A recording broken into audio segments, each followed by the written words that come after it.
Smash Factor. Ripping driver, going for it. Oh my goodness. How about that tee shot? That is crazy how far that is. Wow. John Daly, take a back seat, big fella. How about that drive? That's an aggressive line. Man, that is beyond long. Look at this, he's just driven the green. He has just driven the green. I guess hello world, huh?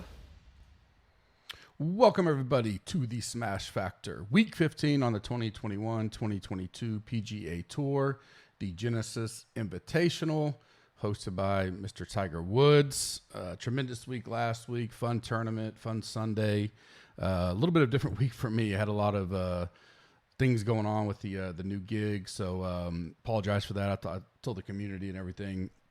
An altered schedule last week, but pretty much back to normal. Obviously, as I figure out, balancing the two, some things may change slightly, but for the most part, not really. This is a super early Tuesday morning. Was going to record last night, but obviously Valentine's Day and stuff. Wanted to spend a little bit of time with Mama Gup and then get this out early this morning before I had to take the kids to school and then start the day. Great week overall last week. Obviously, there's tons of storylines that'll be regurgitated and talked about. You guys know I'm here to try to get to the key information as quick as possible and not drag this thing out. Personally, DFS for me, I only had 3 lineups. Went kind of light last week because I knew I was going to be out of town and kind of not, being able to focus on several things. My first skunk of the year. I had no lineups cash. Had one that looked decent, a nice 5 of 6 going into Sunday. Needed Matsu and JT to kind of make moves. They didn't do horrible, but I had Gooch and Ekrod in that same lineup, and those two shot 11 over on Sunday. So kind of took me out of any consideration there. My big bullet for the week, and it actually finished like halfway through. It was a 3 of 6, and it finished half in the contest, about 50 percentile. But the 3 that missed, Berger, Burns, and Mito, they shoot +1, -1, -1. +1 can't really get, I don't think that would have had a chance. But Burns and Mito miss it by 1 shot. Those 2 get in, you get a 5 of 6. Probably cash, at least have an upside chance. I did have Xander in that lineup, so obviously he finished second. Or third, I guess technically. I don't remember. I think maybe third. Yeah, third. Yeah, because of playoff, right? Cantley and Scheffler. Another week of strong favorite, strong. I don't want to say groupthink, but a lot of people had Scheffler tickets. I don't pay too much attention to that because I think a lot of people were just regurgitating other stuff. But I liked Scheffler, liked him all week. I just couldn't. The ownership again, 25%. Took a chance on Burns instead. I think he was $2 or $200 more. At almost half the ownership was what I projected. And so, Scheffler comes through at whatever he finished. I don't even know what he was on the final own, but one of the highest ones owned. But, he was top 6 in my final rankings. Had nothing against him. It's just an ownership deal. And we've just seen a lot of that. We saw it a lot last year. I talked about it a lot. At some time, we have to kind of figure out, how long does that continue? Do we not count ownership? I don't know. I don't know the answer. I definitely am backtracking it and looking at all of it. I'll still look for leverage, and this will be a big week, especially up top where I'm looking for ownership leverage. I'm not going to go – the one that I'm like, I don't think Burns was a bad play, in my mind. Obviously, hindsight's easy, but hindsight's 20/20. But, you can make an argument for any of these guys in the 9K and 10K range when you're looking at each other. There's a very few that I'm just like, I don't want anything to do with them. So when you have that, it allows for, if this guy's going to be, X percent, like I went JT over Rahm in one of my 3 lineups because the ownership was so much less. Doesn't mean I hate Rahm, but you get that. JT beat him by 1 stroke. It wasn't that big of a difference, but the construction of the lineup, how it builds, and all that. This week's a little different because you got a shorter field, assumed higher 6 of 6, but I'm not going to change a lot. I think because when I look back and obviously I try to study everything every week, I'm like, I wasn't really that far off on certain things.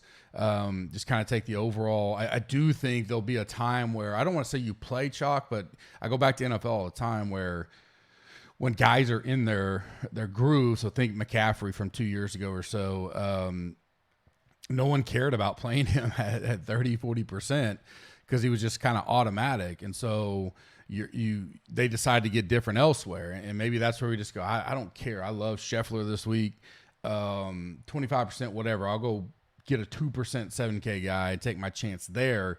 Maybe that's something to kind of consider. But again, it's golf. It's tough. It's not like you're predicting everything. My hindsight or my other side to that McCaffrey deal is within reason. We know the Panthers are going to try to get him the ball, and he's going to get 6 to 8 targets out of the backfield. Those kind of things within reason, right?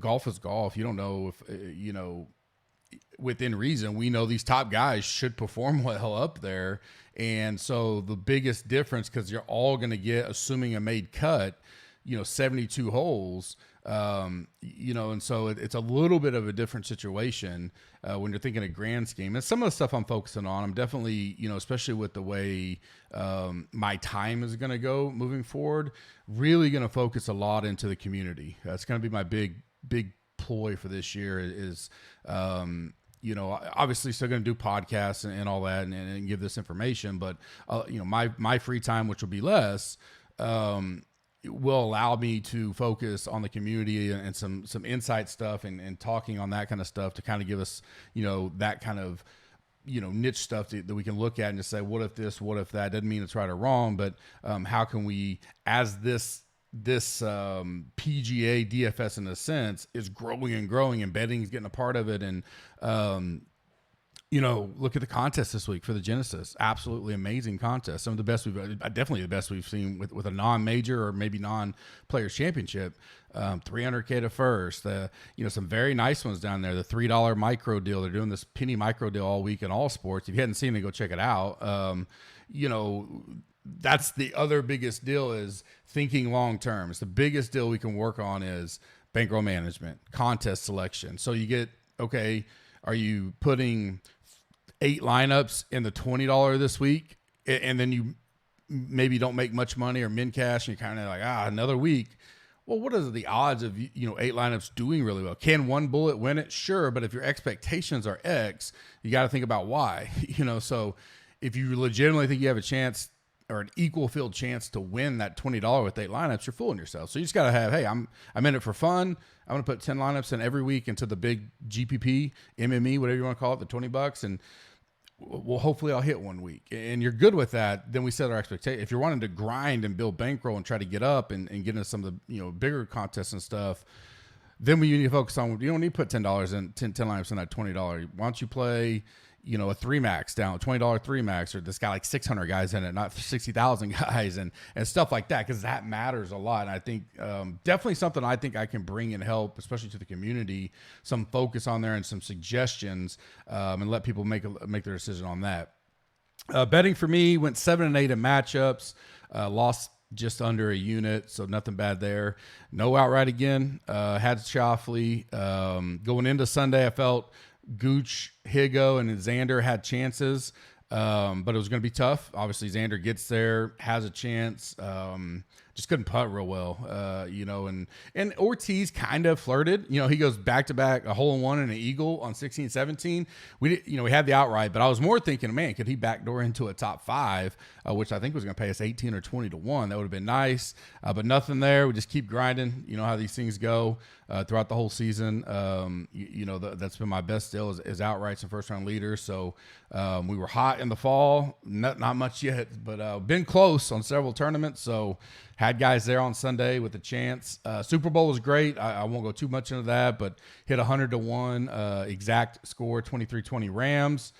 We cleared over 10 units on the Super Bowl board, including went 2-0 on my I had the under, and then at halftime I had the Bengals plus a half a point. Those were both 2-star plays. So finished the NFL season great. I think I don't remember what the actual record was. I posted it in the deal, but think it was 58.1% for 20-something unit profit in the season. I think I went like 85, 61, and 2 or something like that. So proud of that. Loved the season. Ready to, all in on golf now, and let's get some winners going there. Shout outs this week, tons of them. Desert Dog takes down 25K contest. Beautiful lineup. He did great. Looked awesome. I caught up with that late Sunday. RD Lowe, he's one of the guys I'm talking about. He's got a low bankroll. He's grinding. He turns $5 into 150. That's tremendous. All right, it's great. We're not going to laugh at that or scoff at that at all. I go back to when I started in this, and I had a pretty great income, personal income, and I was still only playing low dollar, low deal, trying to learn, trying to grind, trying to build the bankroll. And sometimes we need to refocus on that. So that's great for him. Proud of that. 333 Threat 77, a solid DK wig. Plus he hit the Scotty outright 45-1. So he jumped on Scotty early. So that's great for him. Beck in this chat Friday night calls the man, I think Scheffler at 125-1 is great. He could go post 263s on this weekend and be in it. Hell of a call there. He bet it, so he hit Scheffler post round 2 for 125-1. Plus took third place in DK contest for another $750. So great week for him. Tremendous. GC community is fun to see. Got all kinds of stuff going this week. Come join us. Smash gets you 20% off any package. Includes a 7-day risk-free trial. We had the first ever Millie Maker in NASCAR for the Daytona 500 this week. Tremendous. Like I said, some of the best contests I've seen in golf. So football's kind of by the, we're saying bye-bye to it, but we got a lot coming up. UFC, NBA still going daily. Come give us a try out there. All right. Since I didn't get to do the pods last week that I normally do on at least Wednesday, this is your last chance to get into the diamond drawing. I'm going to announce the winner tomorrow on the Cup with Gup. So if you haven't done that already, rate and review us on iTunes. That gets you in there. I will pull those in the morning. I have a way to get the ones that are fresh. So even if you don't see it on there, you'll get in there. Subscribe to us on YouTube. Like this video right now. And in the comment section, tell me who you want to fade in the 10K range. This will be your last opportunity. I will announce the Diamond Upgrade DraftKings winner tomorrow on the Cup with Gup. Listener League winner this week, Pop 9958, 604 and dusted the field. I think second place was like 571. Hopefully he played that in some other stuff. He's already accepted the invite into the League of the Tournament of Champions at the end of the year. Scheffler, Matsu, Fitz, Billy Ho, Ortiz, and Laird, a very nasty 6 of 6. Tremendous week by him. The Listener League is live. Link is in the description. Click on it. Let's fill this up quickly. I know everybody waits till Wednesday, but the faster it fills, the better it gets me to go to, especially no football this week, no nothing. Go to DK and say, hey, I'd like to get this to like 750 by the Masters. Let's shoot for like 500 by the Players Championship. But if it's inking to fill like late Wednesday, and we've had late starts for Central and East Coast time, so people have been filling it on Thursday morning. Just you're going to be in it. Just click the link, go in there. Let's build that thing up for the community. Like I said, this week we are at Riviera Country Club for the Genesis Invitational. Tiger is now the host of it. Being an invitational, it's down to 120 is normal. I think they're down to 118, maybe 119 with a couple of guys. I saw Buckley withdrew, and then the collegiate series guy that won got in last night. He'll be added to the 6K range, I'm sure. Par 71, 7,350 yards, plays long, 4 par 3s, 3 par 5s.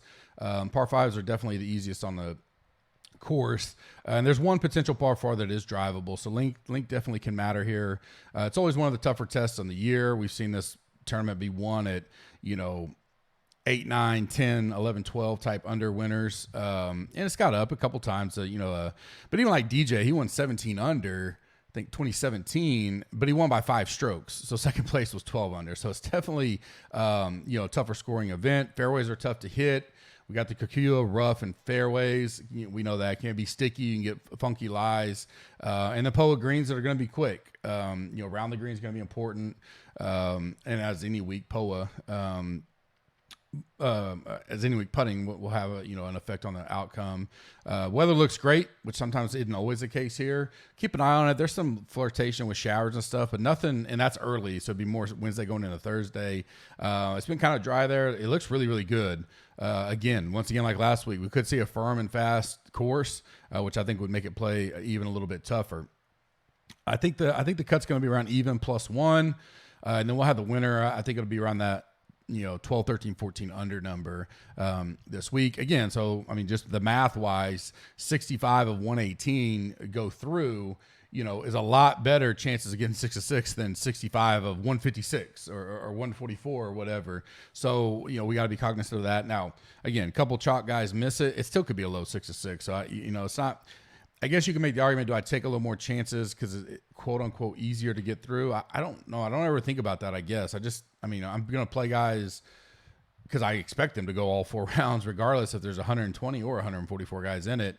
But I guess you could think through that and have a different opinion there. Some past winners and runner-ups here. Winners, Homa last year. Adam Scott's won twice. JB Holmes. Bubba 3 times. DJ. Phil's won it twice. Runner-ups, Finau, JT, Finau, Nah, Thomas Peters, Kokrak, Scott, DJ, Phil. So some big boy players there. Definitely, you get the correlation to guys that have won the Masters and some lefties, but there's been an equal amount that are opposite of that. But I definitely think length helps off the tee, just because the fairways are hard to hit anyways. If your iron games are on, I think it's kind of a total package this week. Stats I'm looking at with that: great drives, which is stat in our PGA Tools. Opportunities inside 18 feet, around the strokes gained around the green, par 5 DK, strokes gained ball striking, and then good approach. So really looking at overall. I'll probably weight down putting just a hair. The POA, and this is one of the tougher courses inside 10 feet on putts when you look at the past rolling form type stuff. Bump some course history up there, and definitely we're getting to that part of the year where that recent form will go more in the weightings for me as we're getting more of these guys. Ironically, this is a tournament where we're seeing a lot of guys for the first time, but as we continue to march to the Players' Championship in March, that recent form does mean more to me than it would, coming out of the fall swing or something like that. Many guys new to the course, I think the exact number, I think it was 12 or 13 have not played this since 2016. Salary ranges, 10K we got 5, 9K we got 7, 8K we got 10, 7K we got 31, and 6K we got 64. So not as spread out up top as we saw a few weeks ago. I think we had 6 in the 10K there, but you get 12 in the 9K and 10K range. So that's, quite a bit, and then you still get 10 in the 8K. Again, you're still getting 80 something % of the field going to be 7,900 or less, and definitely going to matter where we go down there. Usual format, Sweet 16, where I do 3 plays and a bubble boy. Fade of the week, sleeper of the week, gut feel plays, betting top 5 that pop and 2 long shots provided by Monkey Knife Fight. And then we'll wrap it up and get out of here. 9K and above for me. I'm going to start with DJ. The ownership game this week will be interesting. They didn't really price up Rahm like people I think may think, but we keep saying that. I think Cantley, he's done just as good.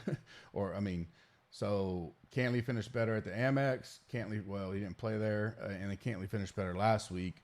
But both right there, 11,300, 11,000. And then guys like Morikawa and Rory, who are kind of been outside of that mind, it'll be interesting to see where ownership goes there. Brooks shows up, plays well last week. That's of course he always does.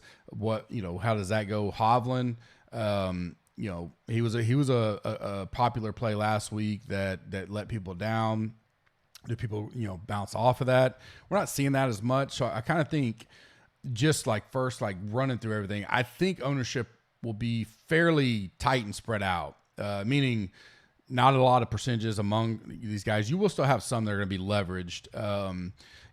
Cam Smith's one I think about in the 9K range. He'll probably be lower owned at 9,100, but I don't think you're going to see a huge gap with like Rahm, Cantley, or Rahm, whoever, JT, and then like a huge 6-7%. I don't think that. We'll see how it goes, but I do think it's fairly not easy, but you can start with Rahm because he is only 11.3 and still build efficiently, especially some decent 9Ks if you want to go down and get a couple 8s, and some great plays down there in the 7 and 6s I think as well.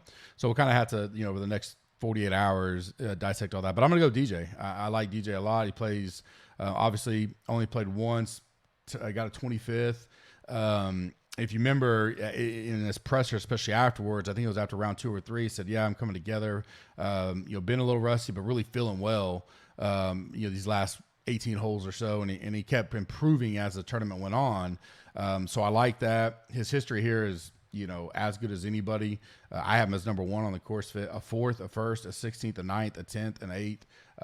And you heard other, seconds that he had in there. So I don't see any reason. Annie's, 10-2, so you're saving him quite a bit of salary. I do think he could be popular, but he had gone down so much at the end of last year that people kind of just got off of him. That's fine. I hope he's not one of the more popular, but at 10-2, got to start there. I'm going to go back to Cantley, 11K. I think most would prefer to go up to Rahm or down to JT. I just don't see any. I mean, he's 9th, 4th, and 2nd in the last 3 tournaments for him. He's, in great form. His first 4 years here, a 4th, a 15th, a 17th, a 15th. So, been right there every year. He's 13th in the field in the POA putting category. I am expecting him to be, because of where he's sandwiched between the Rahm JT deal. Now JT has mixed results here, but back-to-back missed cuts. But before that is 2nd and 9th, so that'll be interesting. But I think most would pay up for Rahm or down to JT, leaving Cantley as a potential leverage play there. And then last is Matsu, 9,300.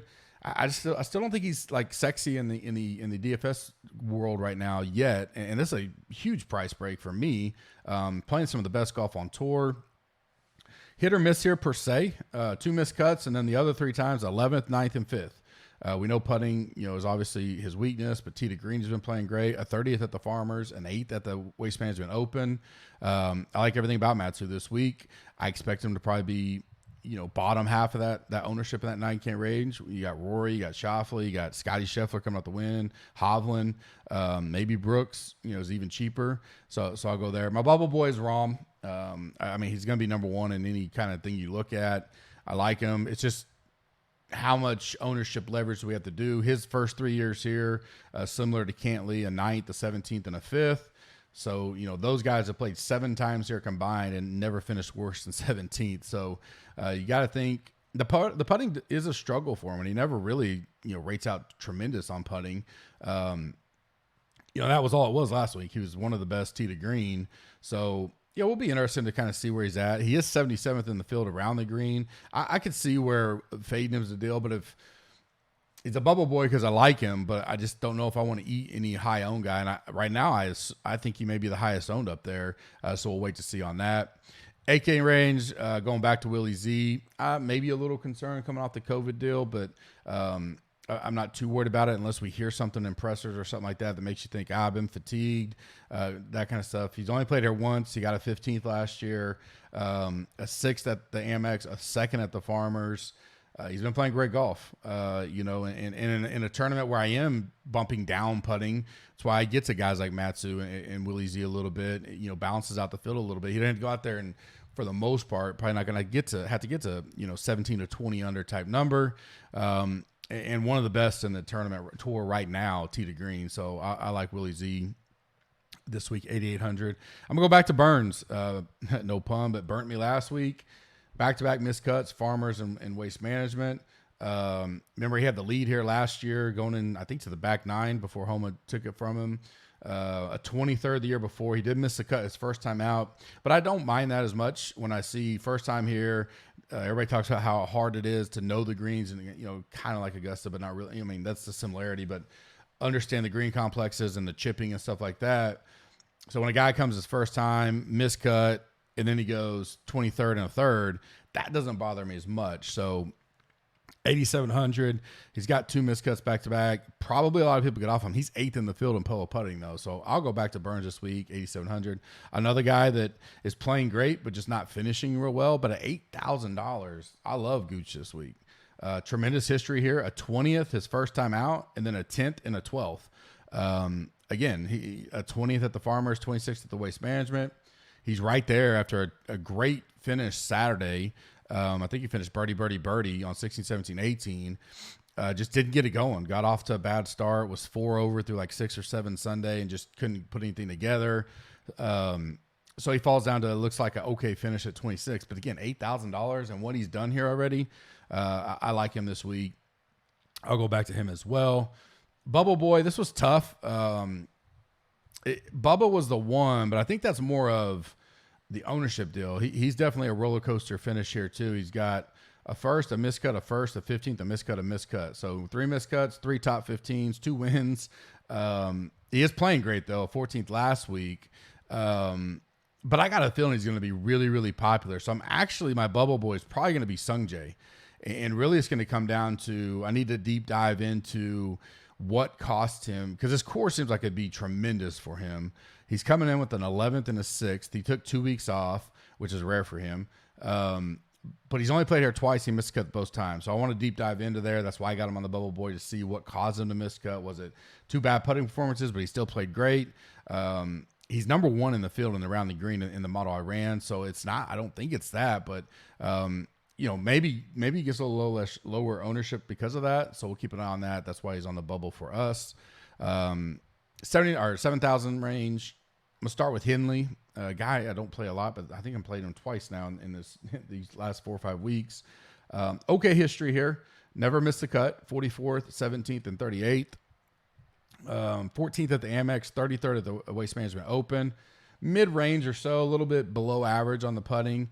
16th opportunities inside 18 feet, 16th ball striking, 4th good approach. Those are all things that I'm looking into a lot. With the price at 7,900, there's a lot of upside there to being on a quality team, 6-man team. He's never missed a cut here. So, coming in with decent form, 10th in recent form for me in the field. I like all the things about it. Not a guy that I would have thought stood out to me originally, but I'll be on the Henley this week.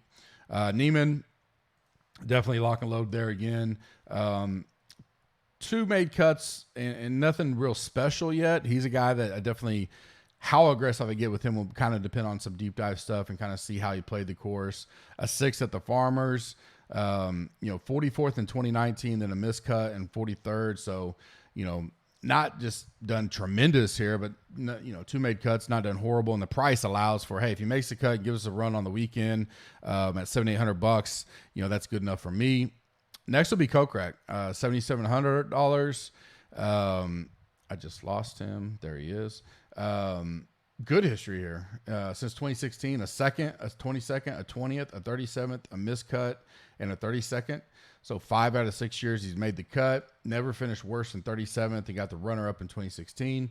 His game does seem like it would fit this perfectly.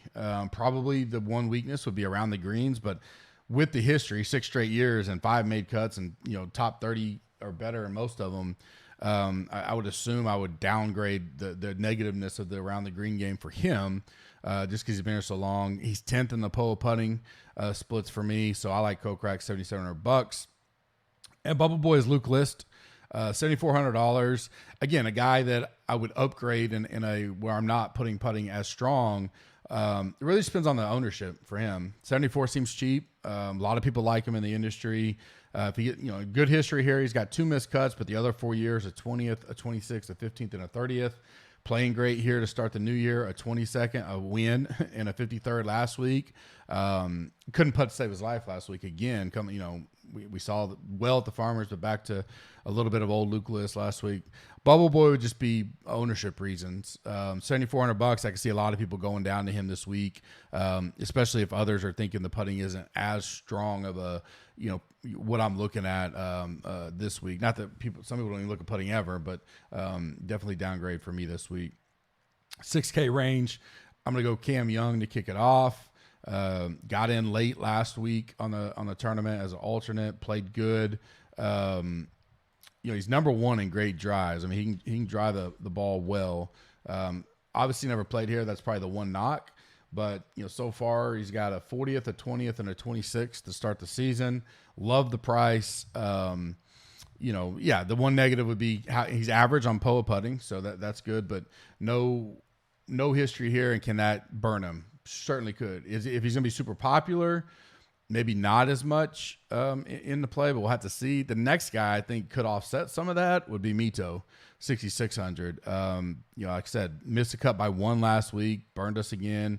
And I'm willing to go back there. I just wonder, especially between these two, they're my 2 favorite, and just trying to see how the industry reacts to that. You know, Mito's 25th at the Farmers and back-to-back missed cuts as well. Similar to Burns, right? And I could go right back to him. If one of these two start getting super popular, again, 10K range doesn't get too popular most of the time. Everybody over-exaggerates it a lot. Very rarely is anybody in the 6K range over 10%. Now, 118-man field or your WGCs or even the Masters, where you have so many guys that are, you know, X'd out. Sometimes you have legit only 70, 80 guys that are, you know, potential players. You could see some 6K kind of creep over that 10 range. But because, and the other ones I hadn't even mentioned yet, I do think there's some pretty good plays down here that people just start moving off and save $100 here or go up $100 to get off ownership, stuff like that. So we'll see how that works out. But those will be the only two negatives for me on those guys. But I like them both this week. Next guy I love a lot this week too, $6,500. You know, Cali kid, knows the area, loves this course. 6 straight years, miscut, and then 22nd, 26th, 15th, 30th, and 12th. So after his first year in 2016, missing the cut, playing it 5 straight years, worst finish was 30th.